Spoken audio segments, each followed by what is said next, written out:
In the beginning, before time itself had meaning, before the stars adorned the heavens, and before the earth was formed from the void, there existed a realm of pure light and divine glory. This was the kingdom of heaven, where the Almighty God reigned supreme, surrounded by countless hosts of heavenly beings. Among these celestial creatures one stood out with extraordinary prominence, radiating power, authority, and unwavering devotion to the Creator. His name was Michael, and he was destined to become the greatest warrior heaven had ever known. Michael, the Archangel, stands as one of the most magnificent and powerful beings ever created by the Almighty. His very name carries profound meaning, for Michael translates to "Who is like God?", a question that echoes through eternity as both a declaration of God's supremacy and a battle cry against all who would dare challenge the divine authority. From the moment of his creation, Michael embodied the perfect fusion of divine power and humble submission to the will of his Creator. The Scriptures speak of Michael with reverence and awe, describing him as the great prince who stands guard over God's people. In the book of Daniel, he is called Michael, one of the chief princes, indicating his elevated status among the archangels. The book of Jude refers to him as Michael the Archangel, emphasizing his supreme authority among the heavenly hosts. And in Revelation, he is portrayed as the mighty warrior who leads God's army against the forces of darkness. Standing before the throne of God, Michael's appearance was both terrifying and beautiful beyond human comprehension. His towering form radiated pure light. His eyes blazed like burning coals of fire, and his voice resonated with the authority of thunder. Upon his back, wings of brilliant white stretched wide, each feather shimmering with divine glory. In his right hand he wielded a sword of living flame, forged in the fires of God's justice and tempered by his righteousness.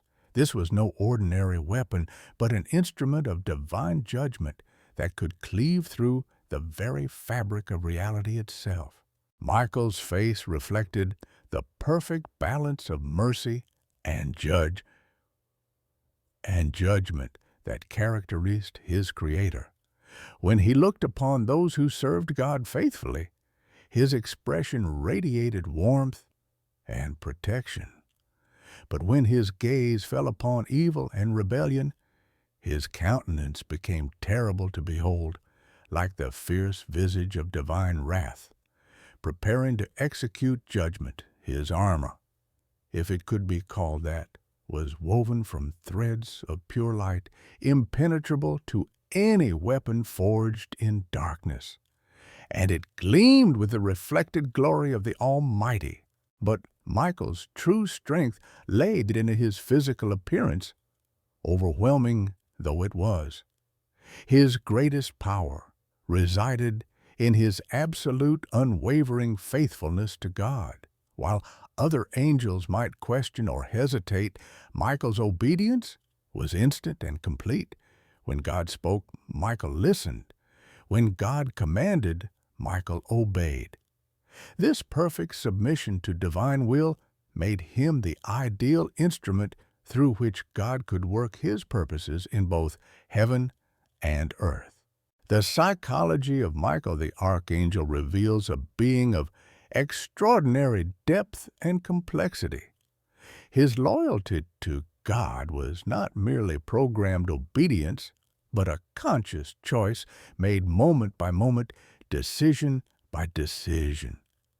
He understood the weight of free will, for he had witnessed what happened when angels chose to rebel against their Creator.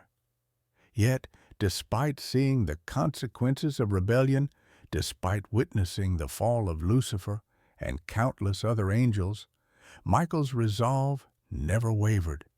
His faith was unshakable, his courage unlimited, and his dedication absolute.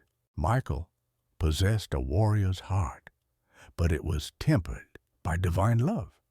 He fought not out of bloodlust or desire for conquest, but out of pure devotion to protecting God's creation and preserving divine order.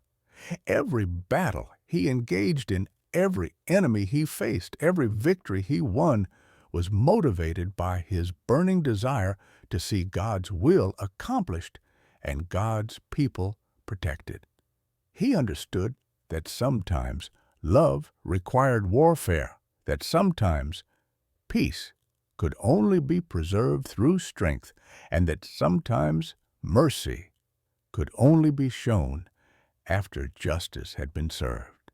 In the celestial hierarchy, Michael held the position of commanding general over all the armies of heaven. Countless legions of angels looked to him for leadership, guidance, and inspiration. Under his command served cherubim and seraphim principalities and powers, dominions, and authorities, all the various orders of heavenly beings who had remained faithful to God. Each of these angels was formidable in their own right, possessing powers that dwarfed human understanding. Yet they all willingly submitted to Michael's leadership, because they recognized in him the perfect reflection of divine authority. Michael's role in biblical history cannot be understated. He appears at crucial moments throughout Scripture, always as God's champion, always as the defender of the righteous, always as the enemy of evil.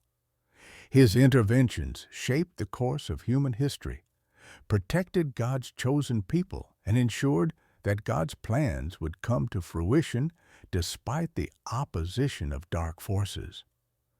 From the earliest days of creation to the final battle described in Revelation, Michael's presence can be felt, his influence recognized, and his power acknowledged.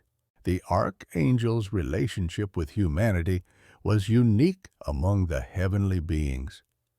While other angels might serve as messengers or guardians for individuals, Michael's concern encompassed all of God's people as a collective whole. He saw the big picture, understood the grand design, and worked tirelessly to ensure that nothing would thwart God's ultimate plan for human redemption. This made him both a protector and a guide, both a warrior and a shepherd, both feared by enemies and beloved by the faithful. As we delve deeper into the story of Michael the Archangel, we must understand that his tale is not merely one of cosmic battles and divine interventions. It is a story that speaks to the very heart of the human condition, the eternal struggle between good and evil, the power of faith over fear, the triumph of love over hatred, and the ultimate victory of light over darkness. Michael's story is our story played out on a cosmic scale with eternal consequences for every soul that has ever lived. But before we can fully appreciate Michael's role as heaven's greatest warrior, we must first understand the nature of the enemy he was destined to face. For in the beginning, not all of God's creation remained perfect. Not all of his angels maintained their holy state, and it was the emergence of evil itself, in the form of rebellion against God, that would call forth Michael's greatest battles and most glorious victories. The universe that God had created was perfect in every way. There was no evil, no suffering, no death, no rebellion. Only pure harmony, love, and worship directed toward the Creator. The angels existed in a state of blissful service, each fulfilling their divinely appointed roles with joy and satisfaction. The heavenly realm resonated with constant praise and eternal symphony of voices lifted in adoration of the Almighty. It was a paradise beyond human imagination, where every need was met, every desire fulfilled, and every moment filled with the presence of God Himself. Among these perfect beings stood one whose beauty and power exceeded all others, except Michael. His name was Lucifer, which means light-bearer or morning star. He had been created as the most beautiful and talented of all angels, endowed with a wisdom, musical ability, and administrative skill that set him apart from his fellows. He was the covering cherub, positioned closest to God's throne, privileged to bask in the full glory of divine presence. His appearance was stunning beyond description. His skin seemed to be embedded with precious stones. His voice could produce harmonies that made all of heaven weep with joy, and his intelligence was exceeded only by God Himself. But somewhere in the perfect mind of Lucifer, a thought began to form that would change everything. It started as a whisper, barely perceptible even to himself, a quiet questioning of why he should serve when he was so obviously capable of ruling. This thought, so small at first, began to grow like a cancer feeding on pride and ambition until it consumed his entire being. He began to notice his own beauty, to dwell on his own abilities, to resent his position as servant when he felt he deserved to be master. The transformation was gradual but inexorable. Where once Lucifer had led worship, now he secretly harbored resentment. Where once he had joyfully served God, now he plotted rebellion. Where once he had been filled with love for his Creator, now jealousy and hatred began to take root. The light-bearer was becoming the prince of darkness, though he was not yet aware of the full extent of his fall. Lucifer's rebellion was not a sudden explosion of defiance, but a carefully orchestrated campaign of sedition and deception. He began to whisper his doubts to other angels, planting seeds of discontent wherever he could find fertile ground. He questioned God's fairness, suggested that angels deserved better treatment, and gradually built a coalition of supporters who shared his growing resentment of divine authority. His arguments were seductive in their logic. Why should beings of such power and intelligence serve without question? Why should they not have a say in how the universe was run? Surely, God was being unreasonably autocratic in His demands for absolute obedience. Wouldn't it be better if they could govern themselves, making decisions based on their own wisdom and desires? One by one, angels began to listen to these whispered suggestions. Some were swayed by Lucifer's apparent wisdom and charisma. Others were attracted by the promise of greater freedom and power. Still others simply followed their friends and leaders without fully understanding the implications of their choice. But all who joined Lucifer's rebellion had one thing in common. They chose to place their own will above God's will, their own desires above divine command. The corruption spread like a plague through portions of the heavenly realm. Angels who had once sung in perfect harmony now whispered in secret corners. Beings who had once served with joy now questioned every divine directive. The very foundations of heaven itself began to tremble as rebellion took root in the hearts of countless created beings. God, in His omniscience, was not surprised by this development. He had created beings with free will, knowing full well that some would choose to use that freedom to rebel against Him. Yet His heart was grieved by their choice, For he loved each angel he had made and desired their happiness and fulfillment. But love without freedom is not true love at all. And so he allowed the rebellion to continue, knowing that it would ultimately serve his greater purposes. Michael watched these developments with growing alarm and righteous indignation. His perfect understanding of God's character made it impossible for him to comprehend how any being could choose rebellion over service to such a wonderful Creator. He saw through Lucifer's deceptions, recognized the futility of fighting against omnipotence, and understood the tragic consequences that would inevitably follow such foolish rebellion. As Lucifer's influence spread, Michael found himself in the difficult position of watching former friends and colleagues turn away from God. Angels he had served alongside for eons suddenly regarded him with suspicion or outright hostility. The perfect unity of heaven was being shattered by the cancer of rebellion, and Michael's heart ached to see such destruction of the beautiful order God had established. But Michael's response to this crisis revealed the depth of his character. Rather than being paralyzed by grief or confusion, he drew closer to God, seeking divine guidance and strength for the trials he knew lay ahead. He spent long periods in worship and communion with his Creator, allowing God's love and truth to fill him completely and drive out any trace of doubt or fear. The loyal angels naturally looked to Michael for leadership during this time of crisis. His reputation for wisdom, courage, and unshakable faith made him the obvious choice to rally those who remained faithful to God.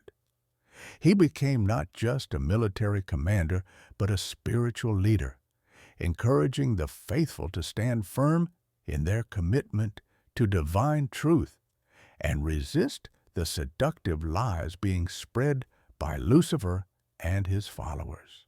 Michael's preparations for the coming conflict were both practical and spiritual.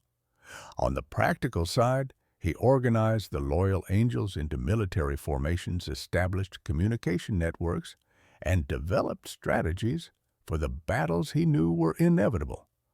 But more importantly, he focused on strengthening the spiritual resolve of his forces, reminding them constantly of God's goodness, faithfulness, and ultimate authority over all creation. The archangel understood that this would not be merely a physical conflict, but a battle for the very soul of creation itself. The outcome would determine whether God's perfect order would be preserved or whether chaos and rebellion would reign supreme. Every angel in heaven would have to choose a side, and Michael was determined to make sure that as many as possible chose correctly. As the crisis deepened, Lucifer's rebellion became more open and aggressive. No longer content to whisper in shadows, he began to make bold proclamations of his intent to overthrow God and establish himself as ruler of heaven. He promised his followers positions of power in the new order. He planned to create freedom from what he characterized as God's oppressive rule and the opportunity to determine their own destiny. The moment of truth was rapidly approaching. Lines were being drawn, allegiances declared, and armies assembled. On one side stood Lucifer, now calling himself Satan, meaning adversary, with a full third of the angels following his dark banner. On the other side stood Michael, representing God's authority and justice, with the remaining two-thirds of the heavenly host prepared to fight and die if necessary to preserve divine order. The very air of heaven crackled with tension as these two mighty forces prepared for the most momentous battle in the history of creation. It was a conflict that would determine not only the fate of the rebellious angels, but the future of all God's creation, including the human race that had not yet been brought into existence. Michael knew that victory was assured, for God cannot be defeated. But he also understood that the battle itself was necessary, that rebellion had to be met with force, and that the consequences of sin had to be clearly demonstrated for all creation to see. The time for words and warnings had passed. Now was the time for action, the time for war, the time for the ultimate vindication of divine justice. In the councils of heaven, as the loyal angels gathered around the throne of God, Michael received his final instructions for the coming battle. The Almighty himself commissioned his greatest warrior to lead the fight against rebellion, to defend divine honor, and to preserve the order and peace of heaven itself. It was a responsibility that Michael accepted with both humility and determination, knowing that he carried not just his own strength into battle, but the full authority and power of the Creator of the universe. The stage was set for the greatest battle ever fought, a cosmic conflict between good and evil order and chaos, light, and darkness. And at the center of it all stood Michael the Archangel, God's chosen champion, ready to prove once and for all that no created being, no matter how powerful or beautiful, could successfully challenge the authority of the Almighty. The call to arms that echoed through the halls of heaven was unlike anything that had ever been heard before. It was not the gentle summons to worship that had characterized angelic existence up to that point, but a clarion call to war that stirred the hearts of every loyal angel and struck fear into the forces of rebellion. Michael's voice, carrying the authority of divine commission, rang out across the celestial realm with power that shook the very foundations of heaven itself. From every corner of the heavenly kingdom, angels responded to their commander's call. They came in formations that dazzled the eye and boggled the mind. Seraphim with their 6 wings, ablaze with holy fire. Cherubim with their 4 faces, reflecting different aspects of God's character. Mighty principalities and powers whose very presence radiated divine authority, and countless hosts of warrior angels whose loyalty to God burned like an unquenchable flame in their hearts.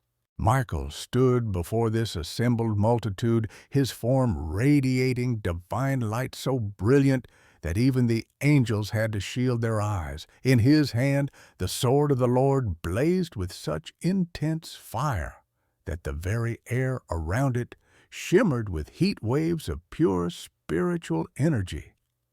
His wings spread wide in a gesture of both protection and preparation for flight, cast shadows across the assembled host that somehow managed to be comforting rather than ominous. The archangel's words to his army were few but powerful, carrying the weight of absolute conviction and unshakable faith. He reminded them of God's goodness, of His love for all His creation, and of His right to rule over the universe He had made. He spoke of the tragedy of rebellion, of the futility of fighting against omnipotence, and of their sacred duty to preserve the order and peace of heaven. But Michael's preparation went far beyond mere military organization. He understood that this battle would be won not just through superior force, but through superior righteousness. Each angel under his command was encouraged to examine their own heart, to ensure their motives were pure, and to draw strength from their relationship with God rather than from their own abilities.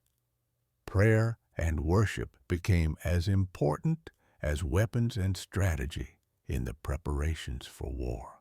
The loyal angels prepared themselves for battle with a mixture of solemnity and determination.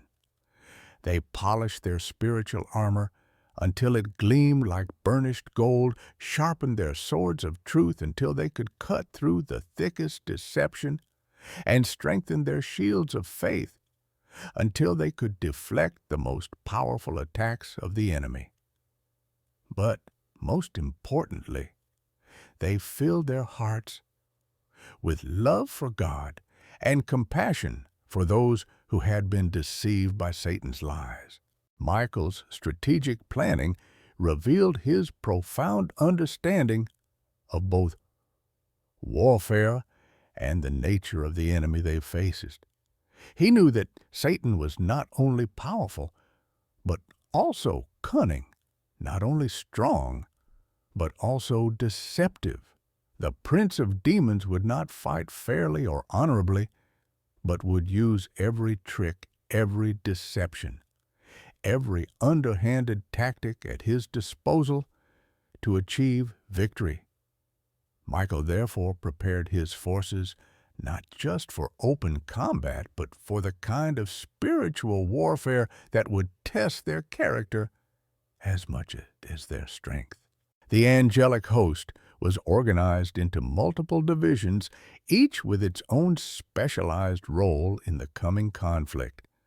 Some were assigned to direct combat duty, others to defense of strategic positions, still others to rescue and recovery operations for any who might be wounded in the fighting. Communication networks were established, supply lines organized, and contingency plans developed for every possible scenario Michael's tactical mind could envision. As the preparations continued, the very atmosphere of heaven began to change. Where once there had been only peace and harmony, now there was the sound of armor being fitted, weapons being tested, and strategies being discussed. The eternal song of praise that had always filled the heavenly realm took on new notes. Themes of courage, determination, and loyalty to God mixed with the traditional melodies of worship and adoration. Michael himself spent long hours in personal preparation, not because he doubted the outcome of the battle, but because he understood the weight of responsibility that rested on his shoulders. He was not just leading an army, he was defending the honor of God himself. He was not just fighting a war, he was preserving the very foundations of moral order in the universe. The stakes could not have been higher, and Michael felt the full weight of that responsibility. In his private moments with God, Michael sought not just tactical guidance, but spiritual strength for the trials ahead. He knew that victory was certain, for God cannot fail, but he also understood that the battle itself would be fierce and the cost potentially enormous. Angels who had been his friends and companions for eons would be on the opposing side, and the thought of having to fight them grieved his heart, even as his resolve remained unshaken. The archangel's prayers during this time revealed the depth of his character and the purity of his motives. He did not pray for personal glory or recognition, but for wisdom to lead well, courage to fight bravely, and mercy to show compassion even to his enemies. He asked God to use this conflict not just to defeat rebellion, but to demonstrate divine love and justice to all creation. He wanted even Satan's forces to understand before it was too late the futility of their cause and the mercy available to any who would repent. As the final preparations were completed, Michael gathered his commanders for one last strategic meeting. These were angels of tremendous power and authority in their own right, beings whose names would echo through eternity as champions of righteousness and defenders of divine order. Together, they reviewed the battle plans one final time, ensuring that every contingency had been considered and every possible tactic discussed. The intelligence reports about Satan's forces were sobering. The rebel army was vast, comprising a full third of all the angels in heaven. These were not weak or cowardly beings, but mighty warriors and powerful principalities who had simply chosen the wrong side. Many of them had served faithfully alongside Michael for countless ages before being deceived by Satan's lies. Their corruption made them in some ways even more dangerous than they had been when they were righteous, for now their considerable abilities were turned toward destructive rather than constructive purposes. Lucifer himself, now fully transformed into Satan, had become a being of terrible power and malevolent cunning. His beauty had been corrupted into something grotesque, his wisdom twisted into deception, his strength turned toward rebellion and destruction. He commanded his forces with the same charisma and strategic ability he had once used in service to God. But now these gifts were employed in the cause of evil rather than good. The reports indicated that Satan's strategy would likely focus on attacking the very throne of God itself, seeking to overthrow divine authority through direct assault, rather than prolonged siege. He had convinced his followers that their combined strength could overwhelm even the Almighty, that God's power was not as absolute as it appeared, and that victory was not only possible, but certain. This delusion would make them fight with desperate ferocity, believing that their very existence depended on winning the war. Michael's response to these intelligence reports was characteristically calm and confident.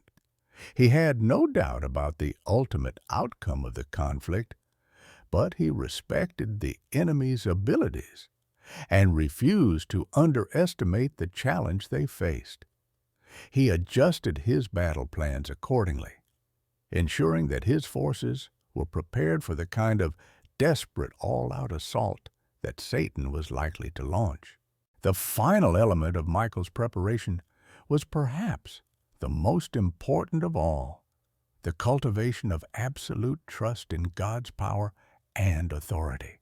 He reminded his forces again and again that they were not fighting in their own strength, but as instruments of divine will. Their victory would come not from their superior numbers or better tactics, but from the simple fact that they were fighting on the side of truth and righteousness. As the time for battle approached, Michael felt a deep sense of peace settle over his spirit. He had done everything possible to prepare his forces.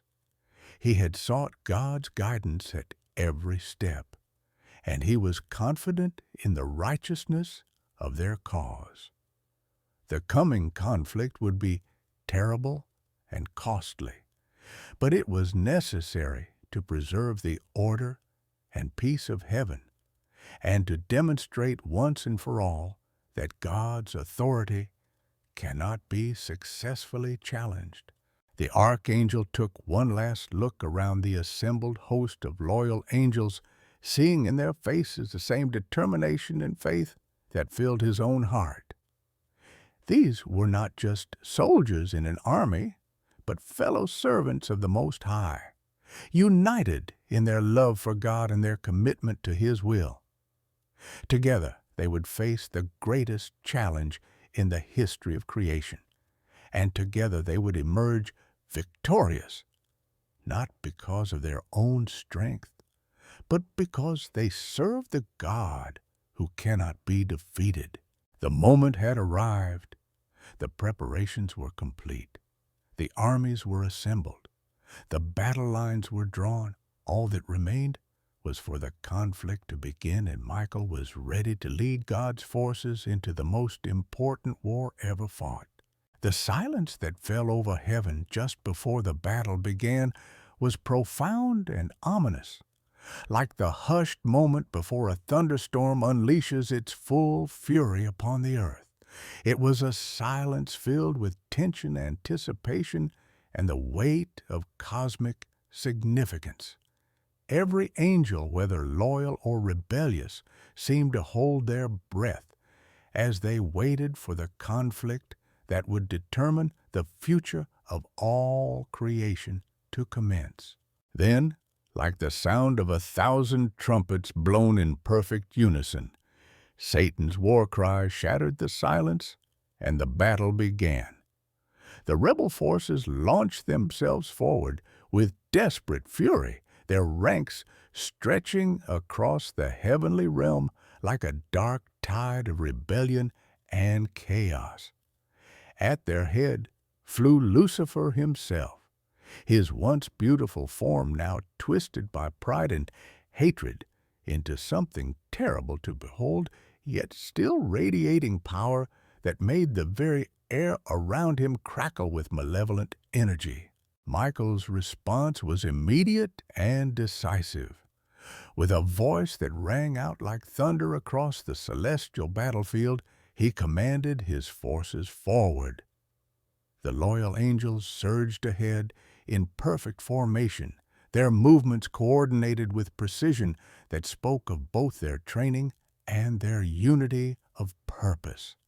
Where Satan's forces attacked with wild desperation, God's army advanced with disciplined determination, their every action directed toward the single goal of preserving divine order.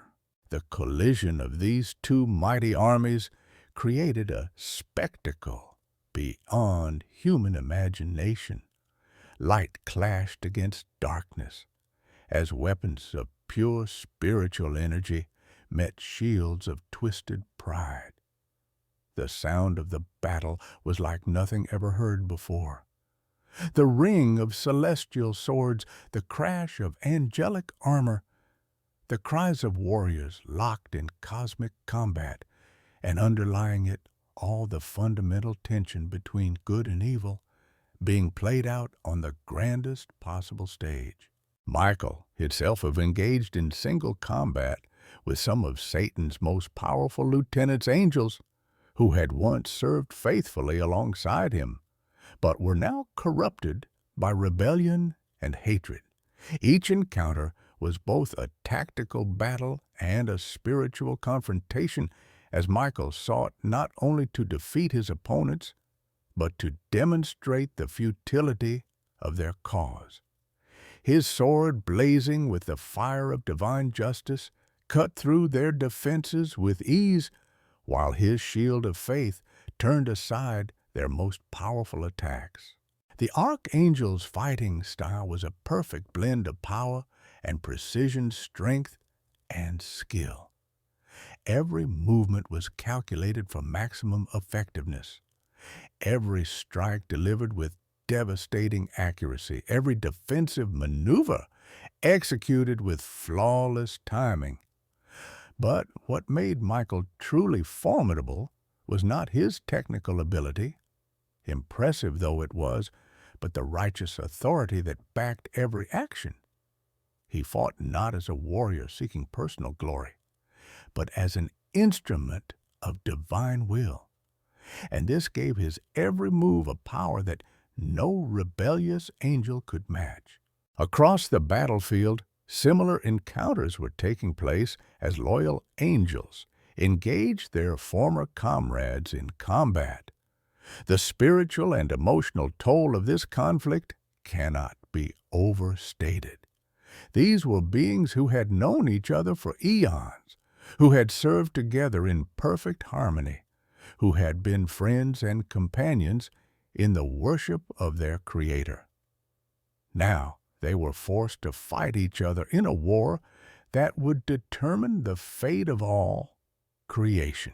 Yet, despite the personal pain involved, the loyal angels never wavered in their commitment to their duty.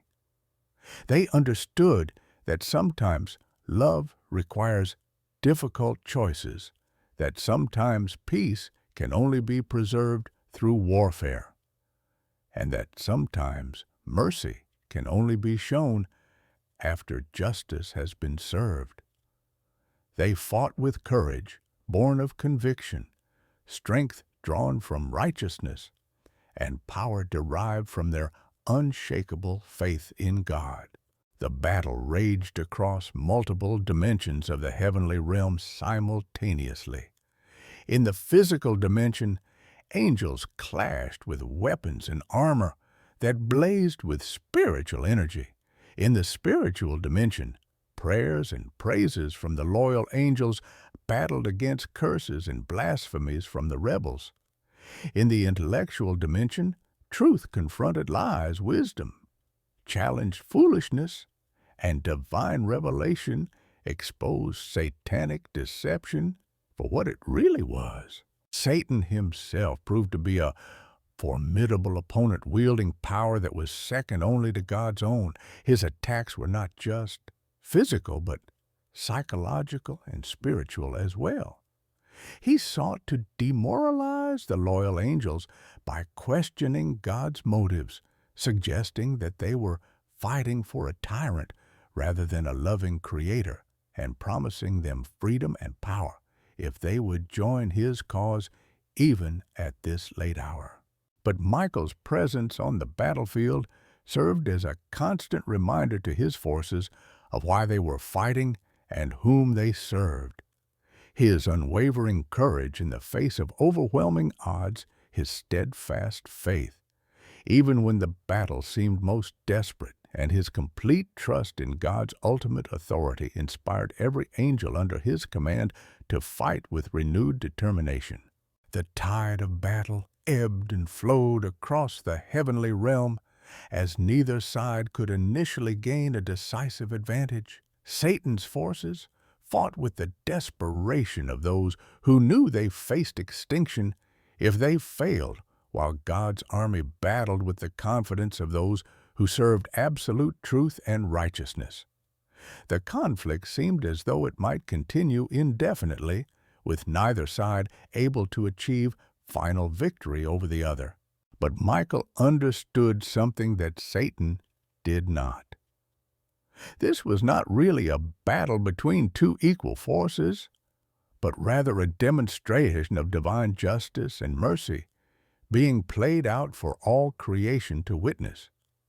God could have ended the rebellion instantly with a single word, but he chose instead to allow the conflict to unfold so that the true nature of rebellion and its inevitable consequences would be clearly revealed to all his creatures. This understanding gave Michael patience, even in the heat of battle.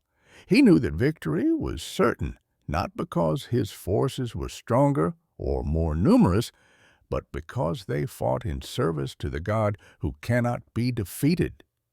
This confidence allowed him to fight with a calm precision that contrasted sharply with the frenzied desperation of Satan's forces. As the battle continued, subtle changes began to appear in the rebel ranks. Some of Satan's followers started to realize the futility of their cause as they witnessed the power and authority of the loyal angels. The lies and deceptions that had initially drawn them into rebellion began to lose their hold as the truth of their situation became increasingly clear. A few even attempted to switch sides, though most were too proud or too committed to their chosen path to admit their error. Michael watched these developments with a mixture of hope and sadness. He rejoiced for every angel who recognized their mistake and sought to return to God's service. But he grieved for those who persisted in their rebellion despite the clear evidence of its futility. His heart, filled with divine love, longed to see all of God's creatures restored to their proper relationship with their Creator, even those who had chosen to oppose him. The climactic moment of the battle came when Michael and Satan faced each other in direct combat. These two mighty beings, once both servants of the Most High, but now representing opposing principles of good and evil, met in single combat that would determine the outcome of the entire war.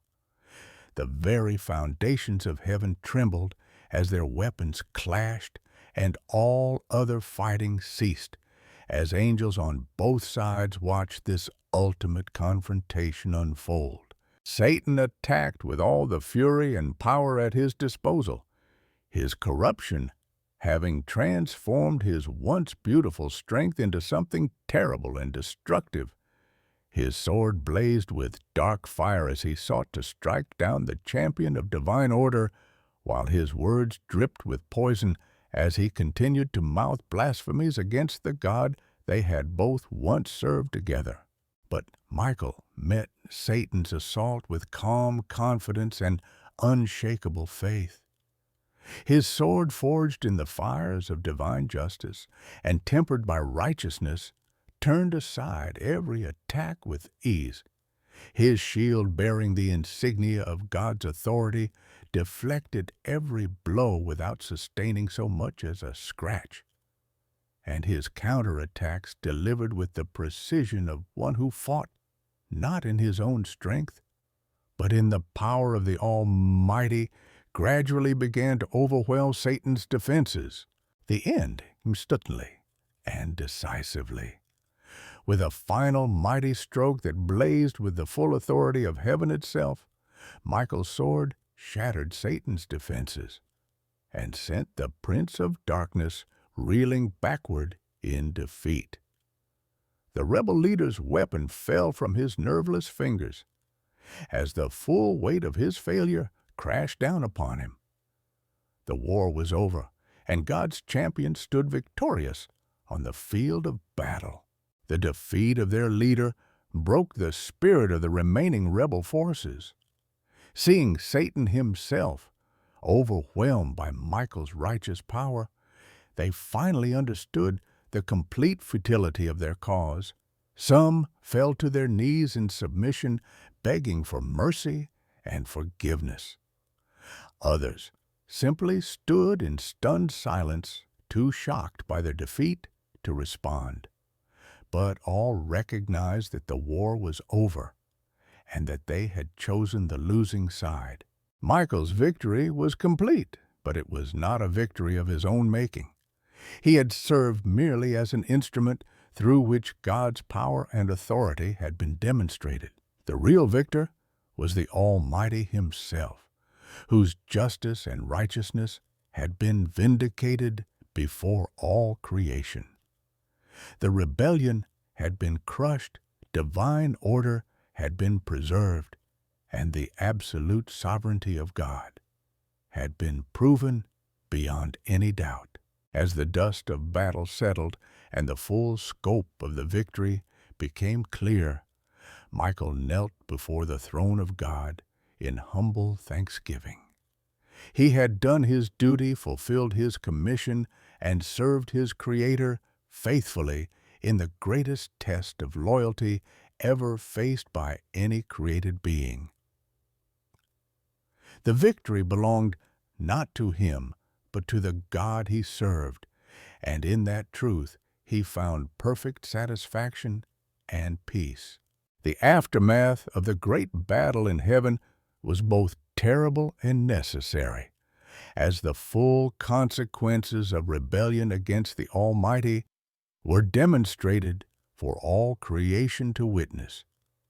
The victory of Michael and the loyal angels was complete and decisive. But now came the solemn task of dealing with the defeated rebels who had dared to challenge the authority of their Creator. The moment had arrived for divine justice to be executed and for Satan and his followers to face the punishment their rebellion had earned. Michael stood before the throne of God his sword still blazing with the fire of divine justice, awaiting the final command from his Creator. Around him, the loyal angels maintained their formations, ready to carry out whatever judgment the Almighty would pronounce upon the rebels. The atmosphere was charged with solemn expectation, as all of heaven waited to see how God would deal with those who had chosen to rebel against his perfect authority. The voice of God, when it came, resonated through every corner of the heavenly realm with power that shook the very foundations of creation. It was not spoken in anger or vindictiveness, but with the calm authority of perfect justice being administered by one who had every right to judge his creatures. The judgment was swift, decisive, and irrevocable. Satan and all his followers were to be cast out of heaven immediately and permanently banished from the presence of God to face the consequences of their chosen rebellion. Michael received the commission to execute this judgment with the same calm determination he had shown throughout the battle. He understood that this was not a task to be undertaken lightly or with any sense of personal satisfaction, but rather a necessary act of divine justice that would serve the greater good of all creation. The cancer of rebellion had to be completely removed from heaven if peace and order were to be restored. The process of expulsion was as dramatic as it was decisive. Michael, wielding the full authority of divine judgment, moved among the defeated rebels with his flaming sword driving them inexorably toward the boundaries of heaven. Those who had moments before been citizens of the most glorious realm in existence now found themselves being forced into exile, cast out from the presence of God they had rejected. Satan himself, once the most beautiful and powerful of all created beings, was the first to be driven from heaven's gates. His magnificent form, now twisted and corrupted by sin, was hurled downward with such force that he became like a bolt of dark lightning streaking across the cosmic void. The being who had declared himself equal to God was now revealed in his true weakness, powerless to resist the judgment being executed against him. The sight of Satan's fall was both awesome and terrible to behold.